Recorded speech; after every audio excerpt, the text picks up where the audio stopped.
that the debate is about life versus life and allowed abortion for rape survivors.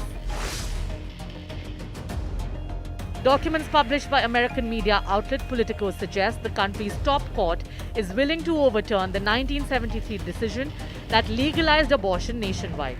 This would result in women using unsafe alternatives for abortion like coat hangers, chemicals, unskilled abortion providers, or other dangerous methods. According to WHO, unsafe abortions kill more than 47,000 people every year. It also shows that banning abortions has little or no effect on abortion rates throughout the world. Countries with restrictive abortion laws have 3 times higher maternal mortality rates than the rest. And the US would join a very small group of countries that have tightened abortion laws in recent years, as opposed to loosening them. Poland, El Salvador, and Nicaragua are the only 3 countries which have restricted their laws since 1994, while in the same period, 59 countries have expanded access, and the US could soon be the 4th country on the list.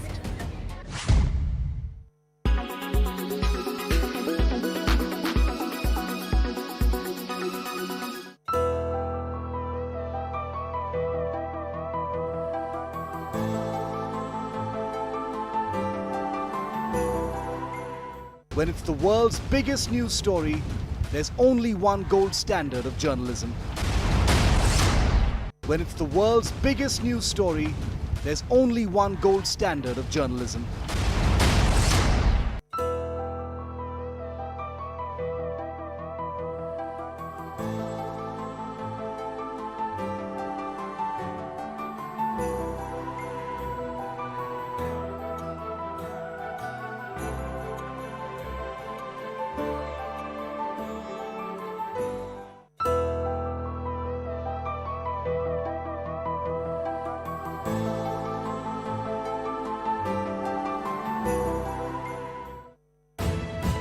You are watching India Today. Presented by eBix Cash. हर खुशी के लिए काफी है.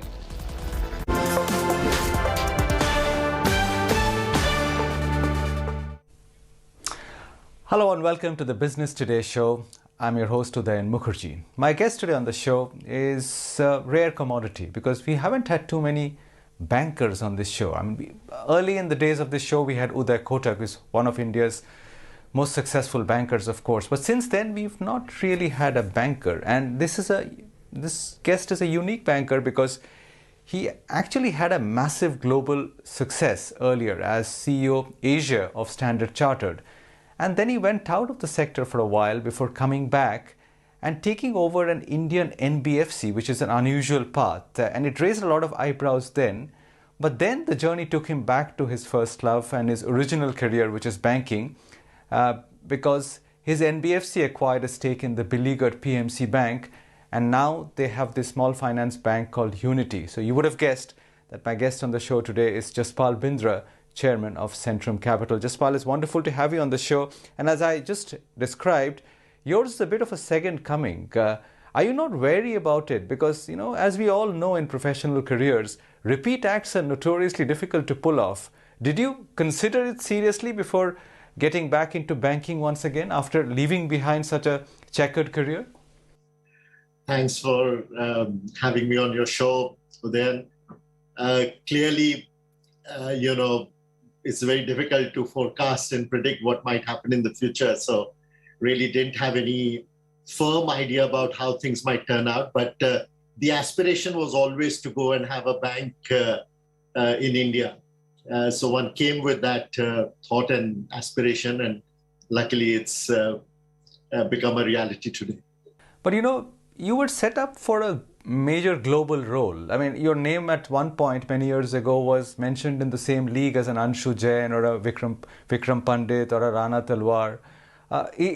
Do you feel in coming back to India that there is any sense of an unfinished business out there with the global platform? No, I think, that was a good run in the corporate sector. Unlike some other institutions, for Standard Chartered, actually 70% of the bank was Asia. 70% of our revenue was there, 70% of our profits were there, 70% of our employees were there. So it was a very big part of the bank, and having been able to both grow, seed, start, and really see blossom two markets, China and India, at the same time was really a very good, satisfying experience. So I do have great fond memories of Standard Chartered, but there was two things that were beckoning me back to India. One was our only child, our son, who hadn't lived with us for the last 14 years before I moved here. And the second was the opportunity to become an entrepreneur, which was a bug in my head for a long time. And we said, okay, let's give it a shot. Excellent. So let's talk about the personal aspect of it, the reason you came back to India. How has that worked out? I mean, do you look back every day and say, thank God I did that, because every day it seems like the right decision to be close to my son once again? In a personal sense, on hindsight, does it look like the right step to have taken? I think at that time it was pure emotion, largely, but now it is actually proven to be a good decision, only because the international banking sector has had a pretty poor run in the last 5-6 years. So even though they recovered from the 2008 financial crisis, a few years after that, but because of the compliance pressure and the global liquidity, etc. So maybe, I left it at the best times. I enjoyed the best time in international banking, so no regret from that point of view. And wonderful to be with our child back. These are the best years. He's still single. We have him. We have more of him to ourselves now than we will have probably in the future.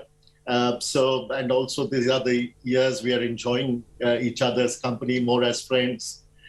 So we are really happy to be back. And luckily things are working out at the work front as well. So that should be an added bonus. Well, there's a lot to talk about your new bank and how the journey worked out. But indulge me about a little bit more about your return to India. I believe when you came back, you actually had conversations with, say, Uday Kotak, who I mentioned, and Deepak Parekh, and people like that, who are the doyens of Indian banking. So you were open to doing some kind of, or taking up some kind of a role with one of these big banks as well. Take us through what these conversations may have been like. So dual purpose in those conversations. These were people who were obviously doyens of the financial sector industry in India, and fortunately, over my long banking career, they were also people one had got to know and enjoy their company, enjoy their valuable advice, even when I was at work with Standard Chartered and before. So I was checking with them really how it was about taking a landing back in India in a very different avatar outside of the corporate sector that I was, MNC sector that I was used to.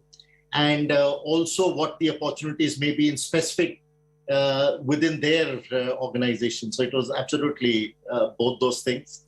And I got some very valuable advice from them. Neither of them advised me to turn entrepreneur. They all felt that I should continue in the corporate world, which is probably what I would have said to somebody like myself who had asked me for that advice.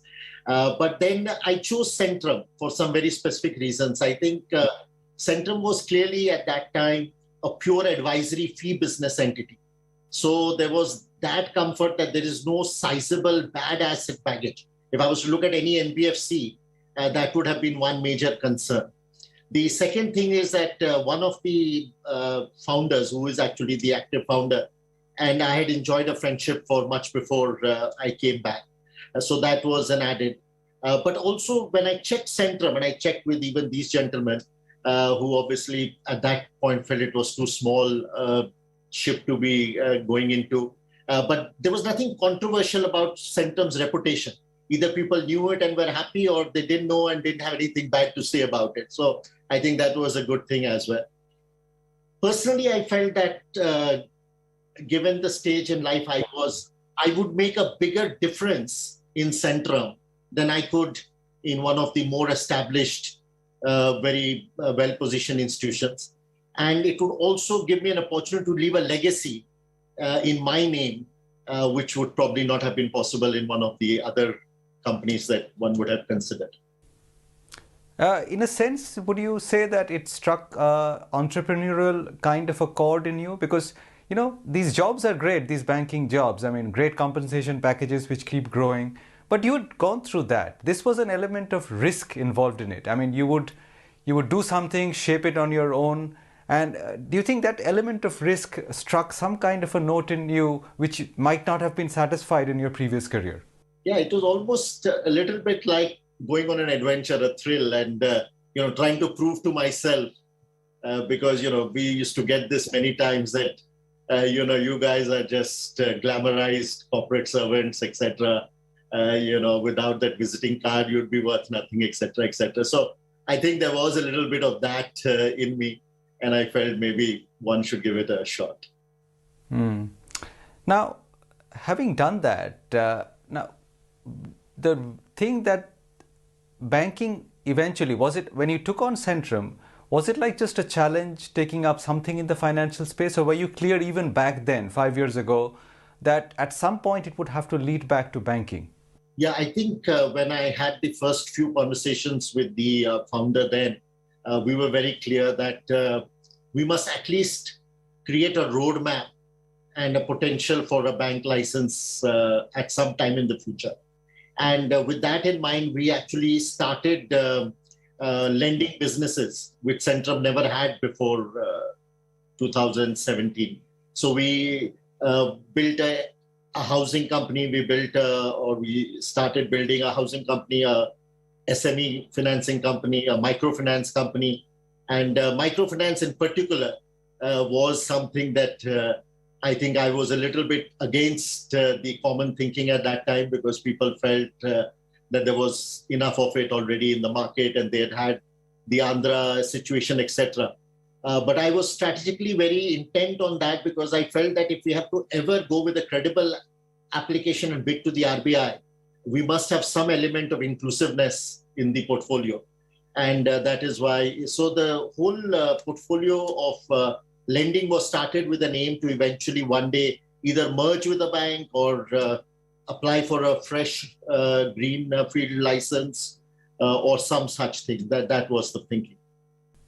And do you think the recent deal which has happened between HDFC and HDFC Bank, it's a massive deal, but do you think it's, in a sense, it's an endorsement of the general view that maybe the heydays of NBFCs are over? I mean, they cannot survive in their current form, and eventually they will have to lead back to banking at some point or the other. Do you see it as an endorsement of your decision as well? Because it couldn't have been an easy one to take on an asset like PMC.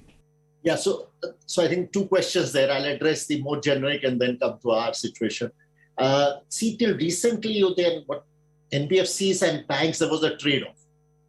So the banks had the deposit franchise, which was hugely valuable, but the NBFCs had the benefit of a light touch regulatory requirement applicable to them. Now, the big NBFCs for sure have a stronger regulatory pressure on them and is moving in the direction to become at par with banks. And the small NBFCs suffer, at least for the time being, severely reduced leverage. So I think the NBFC story is becoming less attractive than it ever was in the past. So clearly, and for us, when even though we had started all these NBFC verticals, we realized to scale it, the people who had made it big in the past were in a great spot. But for us to scale it today, with the arbitrage opportunity being far reduced than it ever was before, we felt that it had to be a banking license. We had to have a deposit franchise of our own. So that is why we gave, the first time PMC was brought up to me, I had a chuckle. I said, you must be talking to the wrong person. You've got a wrong number. There's no way a 7,000 crore negative net worth bank is something we have the resources for. But we always, we were open to giving it a second look. We kept an open mind on it, only because at the back of our mind, a banking license was always a prize we had to win. Now, having done that, Jaspal, you're a seasoned banker. How easy do you think it will be to get a meaningful deposit franchise erected over the next few years? Because you do carry the baggage of PMC. Part of it has been washed off because you've returned money to shareholders. But given competition in the market, given the history, do you think it'll be easy to erect a really meaningful deposit franchise over the next few years? Because at the end of the day, that is the prize for any bank. So yes, that would be, that's both a prize, but also an issue for every bank. And it's a very competitive world out there. So I'll break it up into three parts. I think the first thing we can do is try to overcome the negative credibility that PMC had and try to resurrect that in a way that, you know, it's not PMC, this is a new bank, it's Unity, and just treat it like another small finance bank rather than as a continuation of PMC. And we are happy to tell you that out of the 4,000 crores that we distributed about 7-8 days ago, very little of it has gone out of the door. Most of it is still lying. It's also very early to make a judgment on it. But at least there's been no run on that money. In fact, we're talking a few crores of rupees that has gone out of the door. A lot of it is still lying there. That brings me to the second point, and that is probably related with the interest rate that we are offering. So I think there is some elasticity to price.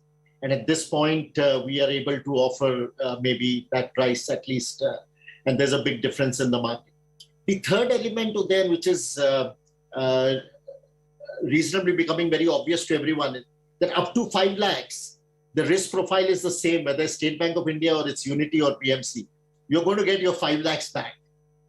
And a very large part of PMC bank depositors, this is maybe information for you, 96% of the retail depositors had less than 5 lakhs in PMC. So actually 96% last week got paid off.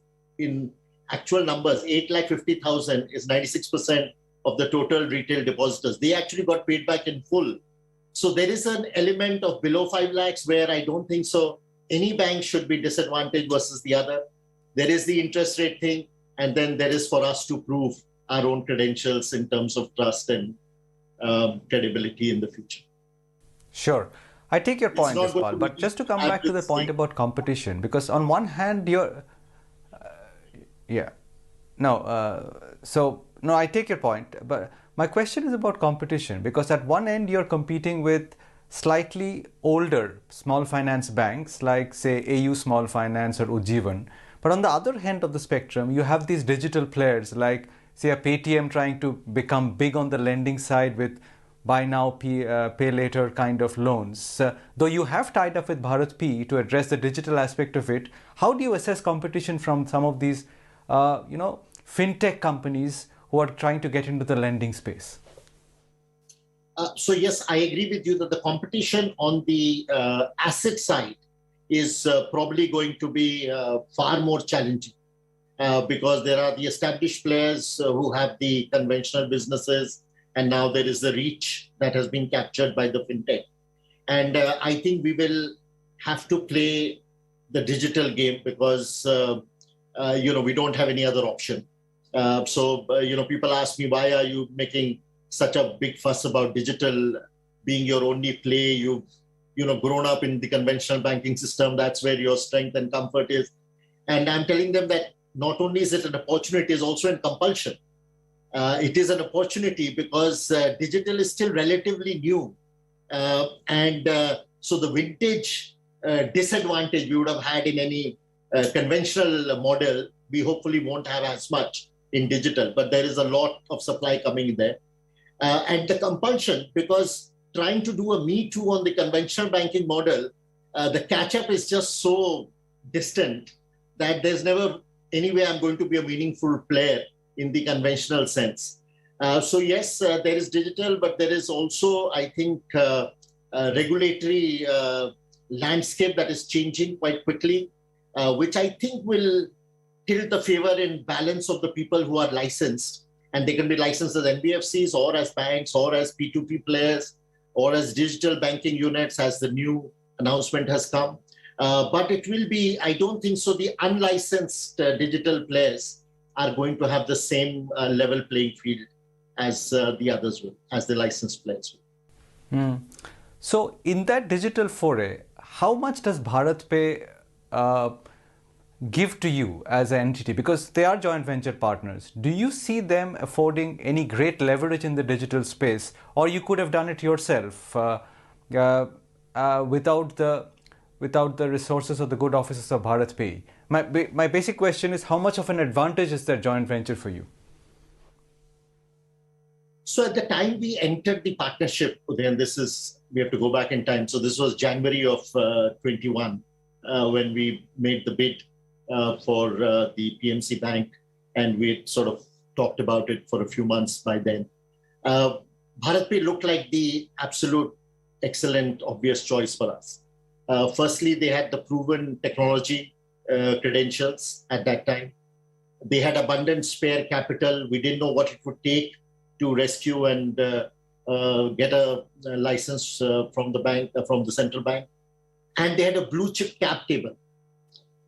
So, we felt that all of this was a better option than just going to a single PE firm or going to a family office or going to a business house. Business house had their obvious challenges from a licensing point. Single PE had a single PE, and HNIs had limited technology support they could give us. Of course, now with hindsight, because of the current issues that have come up, people have questioned that judgment a bit. But at the time we made that decision, we still believe that was a good choice. But even today, I believe, having that partnership is right for us. But we'll see how things play out in their own backyard. Yeah, I don't want to make this a salacious controversy-picking discussion, but clearly, this is a natural question to ask you today, that whether you regret that BharatPe partnership today in the light of this Ashni Grover controversy, and if you had to or could find a way to unwind it, would you consider it seriously? Because, reputation is everything in the financial space, as you know better than I do. But do you want to start with an image, having almost come out of the PMC shadow to remain under the shadow of a tarnished brand, in a sense, like BharatPe? I maintain, Udayan, that our partnership is with an institution which is 85% foreign owned and by a group of leading global PEs. So that is the partnership. It's with RIPL. Of course, they have shareholder issues among themselves, and we would hope and wish, given the large media attention it is receiving, that they can resolve that quickly and as privately as possible. But for all practical purposes, there is nobody, neither Ashni nor anyone from BharatPe, who's either on the Unity Bank board or the Unity Bank payroll. So clearly, from a day-to-day, there is no challenge. Yes, there is some media association that goes with it.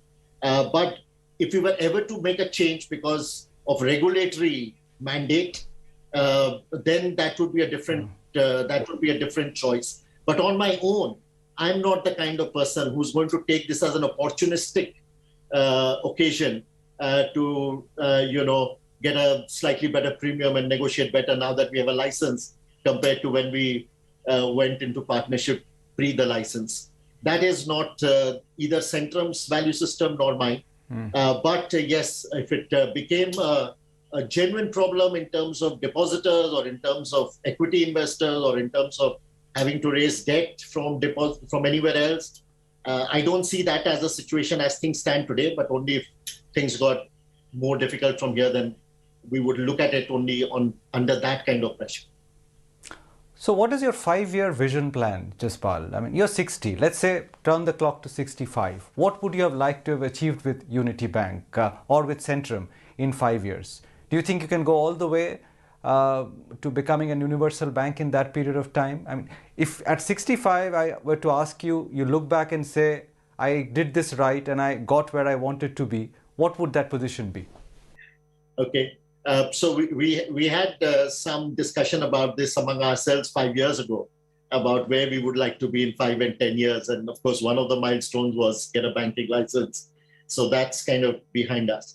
But going forward, I would say that we would like to do 3-4 things with the bank now as the major focus. We have other businesses in Centrum who we have plans for, but I guess we are largely focused on the bank here. So luckily, we are starting well capitalized. and with deep pockets on, or with sufficiently deep pockets on our side and hugely deep pockets on the other side.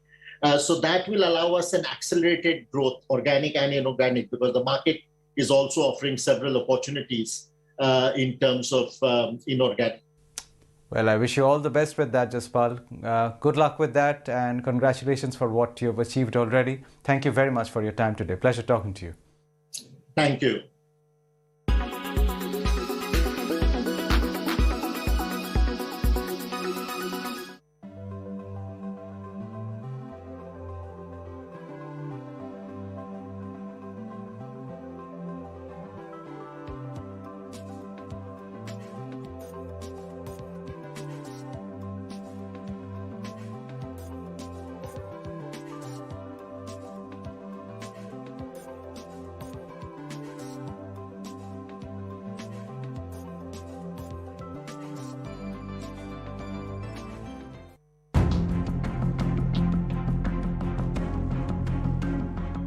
Cyber pirates have a whole range of tools like viruses at hand to create computing havoc. Viruses attack a computer system by attaching themselves to program files, multiplying and spreading. Most are transferred by email. Worms are equally malicious but work independently. Instead of piggybacking host files, they find their way through security holes to invade networks. Viruses and worms are capable of destroying and altering computer files, meaning hackers can cause serious damage. Trojans, for instance, is a type of program which appears legitimate, but once opened, they allow hackers to gain access to a computer system. Cyber pirates use this access to block a server. They command remote computers to simultaneously send request messages to the target system until it becomes overloaded and crashes. Spy software, meanwhile, is used to discreetly collect as much information as possible from data stored on a computer. Among spying techniques are seemingly official fake emails or hijacked internet files. Most attacks, however, are designed to commit fraud. Hackers recover personal data, passwords, and user credit card details and then use them to their advantage. So, be aware and be safe.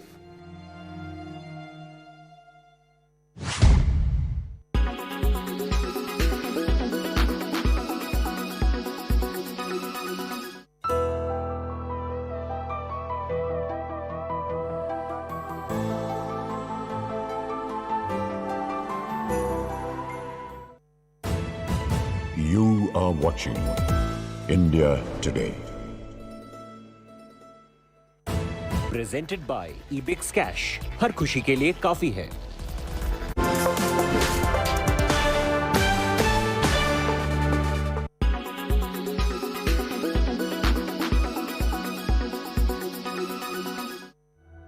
Do you remember the fictional planet Pandora from the blockbuster movie Avatar?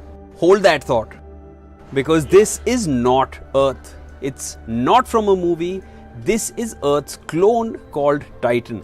It is real and it is very much here in our solar system. Titan is not a planet like Earth, but a moon in the Saturn system. Saturn has a total of 82 moons which revolve around it. Of these, Titan is the largest. Well, there are no reports or studies to confirm whether Titan has the kind of conditions shown in Pandora with those glittering lights or floating hills, but Titan does have rivers, lakes and seas filled by rain which come through a thick atmosphere similar to what Earth experiences. Titan is the only celestial body besides Earth to have liquid on its surface. New research reveals the presence of landscapes on the surface of this moon. Titan has streams of liquid methane and winds of nitrogen gas, which build hydrocarbon sand dunes. Researchers say that the dunes, plains, and labyrinth terrain have been formed on Titan in a similar manner as on Earth. The surface temperature is about minus 180 degrees Celsius, and people would need to wear respirators to breathe oxygen, since the atmosphere is mostly nitrogen. The light on Titan is a little dim, just like after a sunset here on Earth. So staying on Titan won't be a reality anytime soon, but Titan is the most hospitable extraterrestrial world within our solar system. It is like Earth in a parallel universe where things are different yet so similar.